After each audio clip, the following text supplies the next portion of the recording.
দর্শক, নারী সংস্কার বিতর্কিত সেই কমিশন বাতিলের দাবিতে আজকে মানববন্ধন করছে নারীরা। আপনারা এই মুহূর্তে দেখছেন যে রাজধানীর জাতীয় প্রেস ক্লাবের সামনে তারা দাঁড়িয়েছে, যে এই নারী সংস্কার কমিশনের সাথে বিতর্কিত প্রতিবেদন জমা দেওয়া হয়েছিল সেটি বাতিলের দাবিতে আজকে নারীরা এই মুহূর্তে রাজধানীর জাতীয় প্রেস ক্লাবের সামনে দাঁড়িয়েছে। তারা বিভিন্নভাবে বলতে চাচ্ছে যে নারী সংস্কার কমিশনের কাছে প্রতিবেদন দেওয়া হয়েছে, সেই সংস্কার কমিশনের প্রতিবেদন বাতিলের দাবিতে তারা আজকে এই মুহূর্তে দাঁড়িয়েছে এবং সেই প্রতিবেদন সংবেদনশীল করার জন্য কিন্তু তারা দাবি জানিয়েছে। এই মুহূর্তে আপনারা দেখছেন এখন যে রাজধানীর জাতীয় প্রেস ক্লাবের সামনে সে সকল নারীরা এই মুহূর্তে দাঁড়িয়েছে।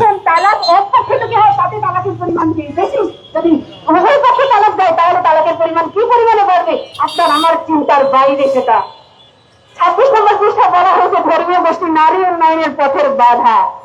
এই কথাটার দ্বারা সরাসরি বাংলাদেশের 4টি ধর্মকে অবমাননা করা হয়েছে, আঙ্গুল তুলে অপবাদ দেওয়া হয়েছে। 45 পৃষ্ঠায় বলা হয়েছে অভিন্ন পারিবারিক আইনের কথা। এক কথায় সব ধর্মকে এক রকমের নীতিমালা অনুসরণ করতে হবে। এবার এটা মৃত্যু পরবর্তী কালচার হোক, বিবাহ কালচার হোক, অথবা তালাক কালচার হোক, পারিবারিক কালচার হোক, সব ক্ষেত্রে সবাইকে একই নিয়ম ফলো করতে হবে। সম্প্রতি ধর্মীয় গোষ্ঠীরা এবং ধর্মীয় বিভিন্ন মানুষজন এটার বিরুদ্ধে অনেক বেশি প্রতিরোধ জানিয়েছে।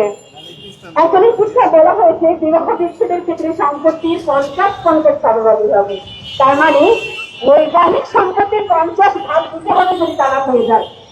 দেখেন, পশ্চিমা কিছু এদের বিয়ে করে না, তারা তাদের চরিত্র, তারা তাদের যৌন কামনা চরিতার্থ করে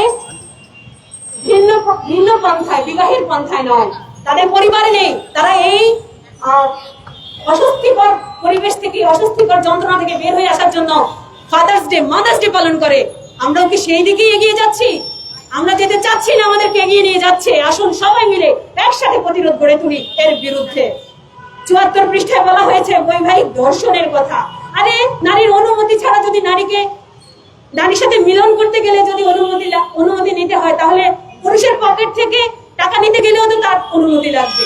একজন বিবাহিত নারী অনুমতি ছাড়া তার সাথে মিলন করা যাবে না। একজন পুরুষের অনুমতি ছাড়া তার পকেট থেকে টাকা চুরি করলে সেটা কি চুরি হবে না? অবশ্যই হবে। তাহলে সেই নীতিমালা প্রণয়ন করেন। 34 পৃষ্ঠায় বলা হয়েছে পতিতাবৃত্তিকে বৈধতা দিতে হবে। প্রতিটি পাতায় পাতায় এই জিনিসটা উস্কানি দেওয়া হচ্ছে। আমার প্রশ্ন হচ্ছে, সংবিধানের অনুচ্ছেদ নম্বর 18 এর 2 বলা হয়েছে বনিতাবৃত্তির বিষয়টি সংবিধান থেকে বাদ দিতে হবে, যেটা আমাদের আইনে অবৈধ, জনস্বাস্থ্য এবং নৈতিকতার নামে যেটা নিরোধ করতে বলা হচ্ছে, সেটাকে আপনারা এস্টাবলিশ করতে যাচ্ছেন। আমার একটা প্রশ্ন, একটা মহিলার, একটা নারীর দায়িত্ব নিবে তার পরিবার, তার ভাই বা তার বাবা। যদি তারা ব্যর্থ হয়, তাহলে একটা ইসলামিক রাষ্ট্র হিসেবে সেই রাষ্ট্র এই দায়িত্ব নিতে বাধ্য। আর আপনারা রাষ্ট্রের প্রতিনিধিত্ব করছেন যৌন কামিতাকে এবং যৌন কর্মীদেরকে অধিকার দেওয়ার কথা বলে। আমি বলবো এই বস্তা পচা সস্তা নীতিমালাগুলোকে অনতিবিলম্বে বাতিল বলে ঘোষণা করা হোক। 105 পৃষ্ঠা বলা হয়েছে শরীর আমার, সিদ্ধান্ত আমার। এটা যুব সমাজকে পরিবার, ধর্ম ও শালীনতা থেকে বের করে নিয়ে যাচ্ছে। আমরা আমাদের সন্তানদের ক্ষেত্রে, আমাদের ভাই বোন, আমাদের আত্মীয়ের ক্ষেত্রে কখনোই এটা চাইবো না যে সে তার মন মতো পচা এবং খারাপ সিদ্ধান্ত নিয়ে বলুক যে আমার শরীর আমার সিদ্ধান্ত। 23 পৃষ্ঠায় বলা হয়েছে 3 মাসের মধ্যে গর্ভপাতের বৈধতা দিতে হবে। এর মানে আপনি যেখানে যা ইচ্ছে করে বেড়াবেন, এরপর গর্ভধারণ হলে সেটা বৈধ ঘোষণা করতে হবে গর্ভপাতকে। তো এটা আমাদের জন্য আরো বেশি অবমাননাকর। 10 পৃষ্ঠায় বলা হচ্ছে রাষ্ট্র হবে ইহজাগতিক এবং মানবিক, যেটা আমাদের পরকাল এবং ইমানকে ছুঁড়ে ফেলে দেয়। 12 পৃষ্ঠায় বলা হয়েছে যৌন শিক্ষা নিশ্চিত করতে হবে। 34 পৃষ্ঠায় বলা হয়েছে শালীনতা, নৈতিকতা এগুলো বাদ দিতে হবে। আসলে বলতে গেলে বলতেই ইচ্ছে করে এবং শেষ হবে না। এর প্রতিটি পাতায় পাতায় পাতায় পাতায় সমস্যা বিদ্যমান, যা মনের মধ্যে যুদ্ধ জাগিয়ে তোলে। এ জাতীয় একটি প্রস্তাবনাকে নারী নীতি বলা যায় না। এটি নারীর উন্নয়নের নাম করে নারীত্বের অবমাননা, সমাজ কাঠামো ধ্বংস, ধর্মীয় বিশ্বাসের অবসান ঘটানোর এক সুপরিকল্পিত নীল নকশা। আমাদের দাবি এই প্রস্তাবনা অবিলম্বে বাতিল করতে হবে এবং প্রকৃতভাবে বাংলাদেশের কৃষ্টি, ধর্ম ও নারী মর্যাদার প্রতি শ্রদ্ধাশীল নারীদের নিয়ে একটি নতুন সংস্কার কমিশন গঠন করতে হবে। এবং নতুন নীতিমালা প্রণয়ন করতে হবে। কবির ভাষায় বলে শেষ করছি, আগুনের ফুলকিরা এসো জড়ো হই, দাবানল জ্বালবার মন্ত্রে, বর্জ্যের আক্রোশে আঘাত হানি মানুষের মন গড়া তন্ত্রে। নারী কমিশনের এই মন গড়া তন্ত্রের বিরুদ্ধে আসুন সবাই মিলে সোচ্চার হই এবং প্রতিরোধ করে তুলি। অনতিবিলম্বে এই সংস্কার প্রস্তাবনাটি বাতিল হোক, এই সংস্কার কমিশন বাতিল হোক। ধন্যবাদ সবাইকে।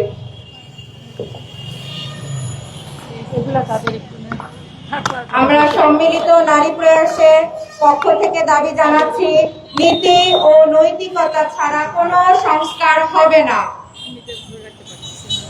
এই মুহূর্তে বক্তব্য রাখবেন আমাদের সদস্য তামরিনা আক্তার সুরমা।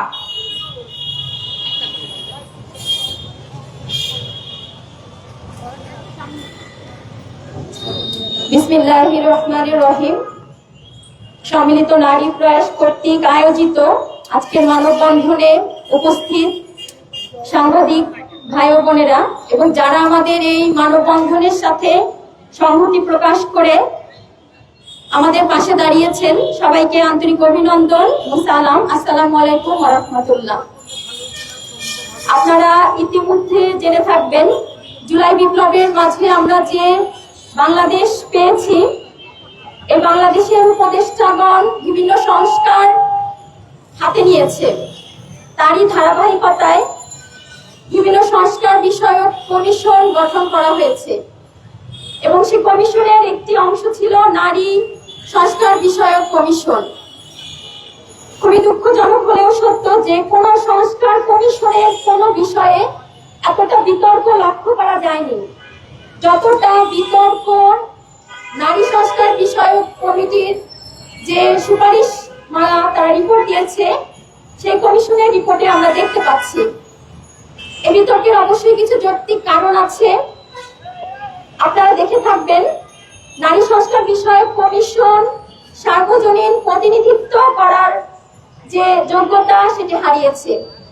আমরা এই কমিশনের যে সদস্য দেখতে পাচ্ছি, তারা একটি নির্দিষ্ট মতাদর্শের এবং নির্দিষ্ট একটি শ্রেণীর ব্যক্তি।